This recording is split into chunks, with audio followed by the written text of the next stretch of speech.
ننتقل إلى موضوع آخر، استدراك على حلقة أمس. أنتم فاكرين طبعا امبارح لما صابر مشهور اتكلم على الدكتور راغب السرجاني وقال عنه أنه من القيادات السلفية التي تتآمر مع أمريكا ضد تركيا. اسمعوا مرة أخرى الكلام. بسم الله الرحمن الرحيم. مشاهدينا السلام عليكم ورحمة الله وبركاته، أهلا بكم في هذه الحلقة التي نرد فيها على مجموعة من الشخصيات السلفية متورطة في مخطط أمريكي يروج إلى أنه سوف تسقط مدينة اسطنبول التركية التي فتحها المسلمون. طبعا أنا رديت على هذا الكلام بالكامل، ولكن الجزء اللي أنا عاوزه هو هذا الجزء الأخير ده. تعالوا كده بصوا كده. أبرز الشخصيات السلفية المتورطة في هذا المخطط أعتقد عن حسن نية هو الدكتور راغب السرجاني.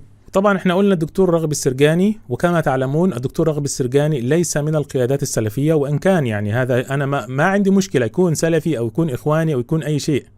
الرجل عالم في مجاله، رجل صاحب أكبر موقع تاريخي على مستوى الشبكة. لا يوجد، أنا أقول هذا الكلام وأتحدى حد يجيب لي، لا يوجد مرجع تاريخي إسلامي سني مثل موقع قصة الإسلام للدكتور راغب السرجاني. تختلف أو تتفق معه، هذا أكبر وأقوى وأكثر موقع في مواقع التاريخ الإسلامي. فيأتي صابر مشهور هكذا ويناطح الدكتور راغب السرجاني ويقول له أنت سلفي، أنت إخواني، وأنت تتآمر. خلي بالكم بيقول أن الدكتور صابر راغب السرجاني متآمر مع الأمريكان. طيب استنوا بقى، خلوا بس بصوا بيقول إيه تاني عنه. فإذا السلفيين والأخ راغب السرجاني، أرجو الدكتور راغب يتوب ويعتذر ويطلع يعتذر. أنت ممكن تعمل كارثة باللي أنت بتروجه ده، وده كذب على لسان الرسول صلى الله عليه وسلم عليه الصلاة والسلام. هو يتهم الدكتور راغب السرجاني أنه كذب على الرسول صلى الله عليه وسلم وأن يتوب إلى الله. صابر هو اللي بيقول ذلك. وهنا أيضا لا أخذ بأحاديث صحيحة ولا بأحاديث موضوعة، اخترع حديث وقال هو الرسول بيقول كذا كذا كذا. يا جماعة فين؟ مفيش.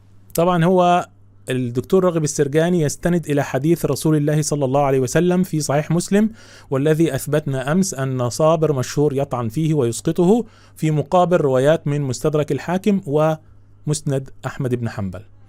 في نهاية كلامه قال أيضا: ختاما أقول للدكتور راغب السرجاني والإخوة السلفيين: أيوة. توقفوا. لا فرق بأن تكون خائنا وتطعن المسلمين بخنجر مسموم من الخلف عن خيانة أو جهل. فالنتيجة واحدة. فأنا أدعوه وأدعو كل سلفي روج لهذا الكذب على رسول الله أن يعتذر أولا لرسول الله، وأن يعتذر أنه هو بيطعن المسلمين بخنجر من الخلف. طيب هذا الكلام طبعا احنا ردينا عليه، وصابر مشهور هو الكذاب ويكذب حديث الدكتور راغب السرجاني، يستشهد بصحيح مسلم، وصابر مشهور يرد أحاديث في صحيح مسلم ويتهم الدكتور راغب السرجاني أنه خائن. امبارح بعد ما خلصت الحلقة تواصل معي أحد الإخوة عن طريق الواتساب وأرسل إلي هذه الحلقة التي نشرها صابر مشهور على قناته من حوالي 2 فقط، وطبعا الحلقة عليها قرابة 1,000,000 مشاهدة. أهم 10 قنوات على اليوتيوب تصنع منك شخص مثقف. يعني صابر مشهور طالع في هذه الحلقة يروج لقنوات على اليوتيوب، وتعالوا نشوف قناة من هذه القنوات. القناة الثانية المهمة هي قناة الدكتور راغب السرجاني أيضا.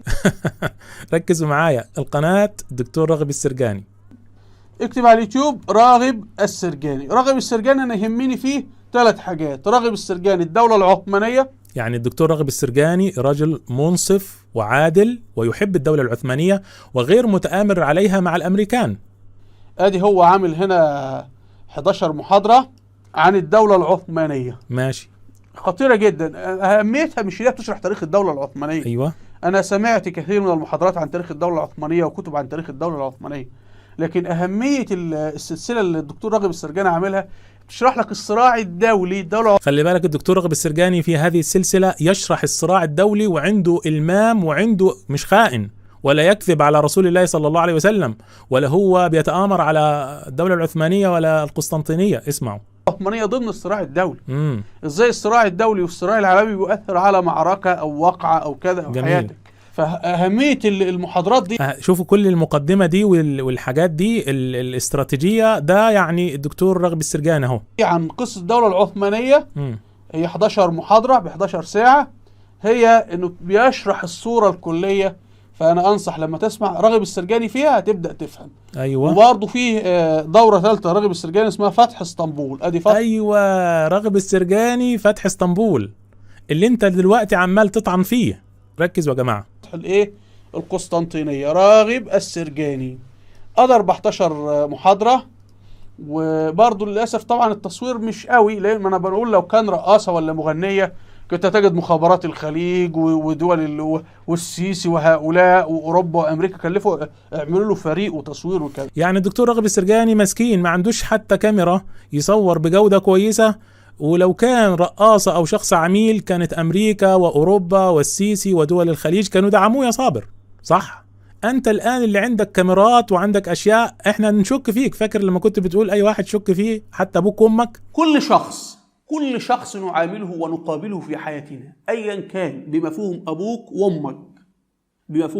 وأمك، كل شخص نقابله أو نعامله هو إما ضابط مخابرات أو قد يتحول في المستقبل إلى ضابط مخابرات. من الذي تغير؟ خلونا نكمل كلامه. لكن هي ممتازة بصراحة. آدي هم هنا شارح كام ساعة؟ تقريبا يعني مثلا تقدر تقول 10 ساعات تقريبا أو جميل. 13 ساعة في فتح اسطنبول. شيء رائع، مش انه بيجيب لك التفاصيل أو يجيب التفاصيل الدقيقة، لكن الصراع الدولي والدول والتحركات والسياسة وكذا. ولذلك الذي لما يسمع هذه المحاضرات يفهم ماذا يفعل أردوغان والصين بتعمل ايه وامريكا بتسوي ايه والصين واسرائيل وكلام من هذا. ما شاء الله. يعني الدكتور راغب السرجاني فاهم الصراع الدولي وفاهم اللي بتعمله امريكا ومؤامراتها والحاجات دي، وليس عميلا للولايات المتحدة الامريكية كما تقول هنا في هذه الحلقة. بسم الله الرحمن الرحيم. مشاهدينا السلام عليكم ورحمة الله وبركاته. اهلا بكم في هذه الحلقة التي نرد فيها على مجموعة من الشخصيات السلفية متورطة في مخطط امريكي. والله انت مسخرة. مسخرة والله، احنا مسخرة. والله انت مسخرة يا صابر يا مشهور. مش بقول لك انت اللي دفعتني ان انا ابحث وراك. لو احنا فتحنا نبشنا في الملف بتاعك هتتعب معايا. انا بقول لك هتتعب معايا، فانت عندك تناقضات كثيرة. انا عايز اسألك سؤال واحد عشان لو طلعت ترد عليا ما تقولش والله مش عارف كذا. من الذي تغير؟ راغب السرجاني اللي محاضراته سجلت ورفعت على اليوتيوب وبقى لها سنوات وثابته زي ما هي ما غيرش فيها حاجه، ولا صابر مشهور اللي تغير؟ انا بسألكم انتم على الشات، من الذي تغير؟ هل الدكتور راغب السرجاني تغير ام الذي تغير هو صابر مشهور واصبح يسقط ويشيطن الناس؟ شيطن الدكتور راغب السرجاني، خلاه خائن وخلاه كذاب على الرسول صلى الله عليه وسلم وخلاه عميل للامريكان وخلاه يتآمر وخلاه سلفي، وهو اصلا مش سلفي. وحتى لو كان سلفي ملناش دعوه، بس يعني حط الراجل في مكان هو عشان اختلف معاه. يعني هو شيء بسيط جدا. الدكتور راغب السرجاني هو بيقول انه حديث صحيح مسلم فيه رواية تتكلم عن انه في فتح اخر للقسطنطينية في اخر الزمان، مش دلوقتي يا صابر. الدكتور راغب السرجاني مش بيقول ان القسطنطينية او تركيا ستسقط الان. هذا الكلام في احداث اخر الزمان. الدنيا هتتدمر واوروبا هتختفي والصين هتختفي والعالم هيختفي وتحصل ملاحم وهينزل الدجال وينزل عيسى ابن مريم وهكذا. فانت زعلان ليه؟ ما تخافش، محدش هيروح. انت نفسك، يعني انت نفسك قلت امبارح في الحلقة انه تركيا محاصرة من كل اتجاه بالقوات الامريكية، وقلت اذا سقط اردوغان فستسقط تركيا وستسقط اسطنبول. يعني يعني حتى مش هنستنى لاخر الزمان، ممكن تسقط بكرة بكلامك انت.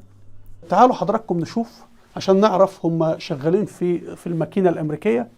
هنا خريطة تركيا، وحضراتكم نجد الجيش الامريكي بينتشر في اليونان على بالقرب من اسطنبول كما تشاهدون، وفي بلغاريا انظروا، يعني اسطنبول محاصرة من كل جانب.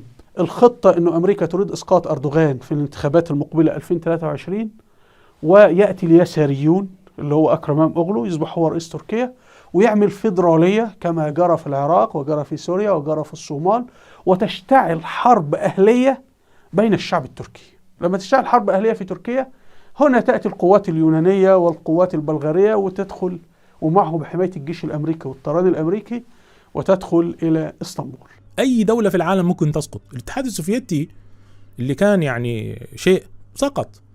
فالرجل يتحدث عن أحداث آخر الزمان اللي احنا غالبا يعني الله أعلم، لا أنا ولا أنت ولا أي حد من اللي عايشين ولا هيكون في جيش تركي ولا هيكون في جيش أمريكي، وما حدش عارف الدنيا هيكون فيها إيه. فهذا الكلام أنا عايز أقول لكم يا جماعة، والله هذه نصيحة للناس اللي بيتابعوني. الرجل ده في طريق تنفيذ الأفكار اللي عنده هذه الخاطئة، عنده استعداد ينكر آيات من القرآن. طبعا هو الآن شغال على السنة عادي، صحيح مسلم الرواية كاذبة، صحيح البخاري الرواية كاذبة، مش مشكلة. لكن والله لو أن آية من الآيات وقفت أمامه يا إما يأولها يا إما يردها. وممكن يقول لك إن القرآن دس فيه آيات زي ما عمل مع سنن الترمذي، زي البخاري قال لك في روايات شيعية، قال لك زر بن حبيش وهو من كبار التابعين قال عنه إنه هو مخرف وأحد نقلة القرآن الكريم. فلا تستبعدوا شيئا، أي حاجة تقف في طريقه هيدمرها. وفي نفس الوقت أي شخصية صابر مشهور يدخل معاها في خلاف بشيطانه يخليه سبب سقوط القسطنطينية. الرجل هو يتآمر على تركيا، يتآمر على أردوغان، يتآمر على العالم، عميل للأمريكان، ممول. مع إنه الدكتور راغب السرجاني اهو، انت كنت بتقول من شوية لو كان هذا الرجل راقصة ولا كذا، يعني راجل مسكين بيصور يا عيني بكاميرا. انا على فكرة هقول لكم على معلومة، انا شخصيا حاولت التواصل مع فريق الدكتور راغب السرجاني عشان اقول لهم اتقوا الله واشتروا مايك عدل. ما عنده مايك، روحوا تخشوا قناته، الراجل المايك الصوت عنده رفيع جدا مزعج. يعني الراجل فعلا كما قال صابر مشهور، فعلا الراجل ما عندوش امكانيات. لو كان عميلا امريكيا لكان عنده شاشة زي اللي عندك يا صابر. لو كان عميل كان بقى عنده شاشة وكان عنده كاميرات وإضاءة وبدلة، كل حلقة يصور ببدلة مختلفة. أيوة يا صابر. مع أنه الدكتور راغب السرجاني، وهذا لا يعرفه كثير من الناس عنه، الدكتور راغب السرجاني يا جماعة من كبار علماء المسالك البولية في مصر، يعني طبيب، رجل طبيب، ولكن بسبب أنه هو سابقا كان ليه رأي سياسي هو مضيق عليه. يعني الراجل يعني مش واخد حقه، مش واخد، مع انه زمان كان بياخد جوائز وكان بيسافر بره وكذا، لكن انتوا عارفين الوضع ملبش في مصر. فالراجل عايش يدوب يعني في مكتبه وينشر على حذر. شفتم يا جماعة؟ هل هذا كافي؟ هل في واحد في العالم، اي واحد مهما كان بقى بيحب صابر او ضد صابر او معاه، هل يقدر يعني يقول انه الرجل ده منصف او عادل او طريقته في تناول الاشخاص منصفة؟ امبارح يا رجل تقول عنه رجل فاهم وكل شيء، والنهاردة تغير رأيك ازاي يا صابر؟ في حد من الاتنين اتغير، انت او هو. فعموما نكتفي بذلك.